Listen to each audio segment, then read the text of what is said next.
That was a rough overview of what we have to look at and discuss today.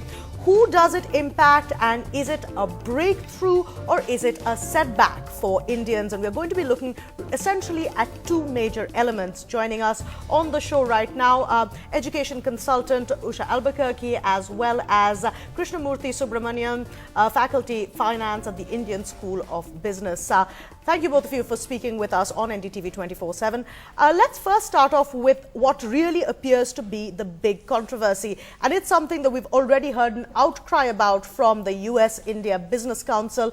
Dr. Subramaniam, let's go over to you first and get a sense on why the US and India Business Council feels this is so deeply problematic, saying it will hit the business ties, because the IT companies, which are among the biggest between the relationship between India and the United States, are going to be hit very heavily.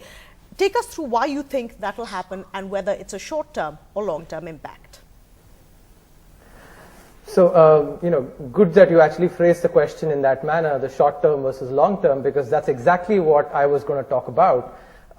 In the short run, clearly this bill is a bummer for the Indian IT sector, because what we pejoratively call body shopping, in other words, workers or IT professionals essentially going and working on a temporary basis in the US, the hurdles for doing so goes up. Companies therefore will have to cut back on that, and that's clearly something that is a negative in the short run.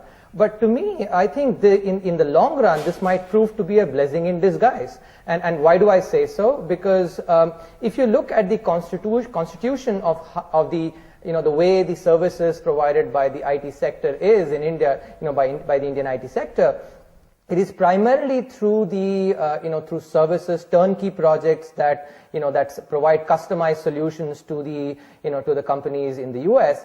But there is actually a value chain here, and in particular, up above the value chain of just customized services is products. And if we can't recall that many Indian companies producing sort of globally recognized IT products like an Oracle or a Linux or a Unix.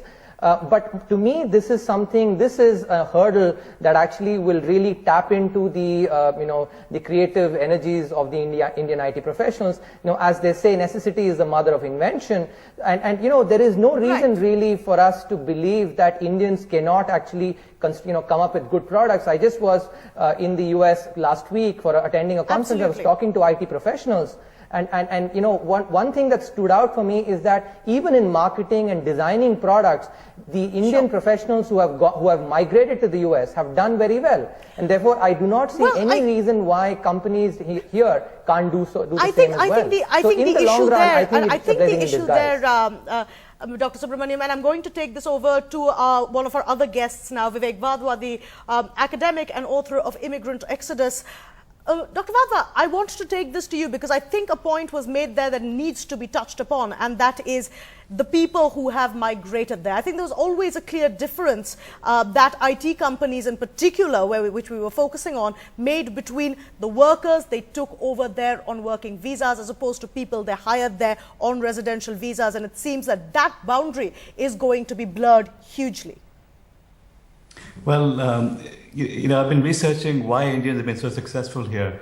In Silicon Valley, Indians are the dominant company founding group. About 15%, 1 out of every 7 companies in Silicon Valley is founded by an Indian, which is amazing considering that Indians are 0.6% of the US population. So they're making an outsized impact on the US economy and economic growth over here. Now the question is, why do they do better here than they do in India?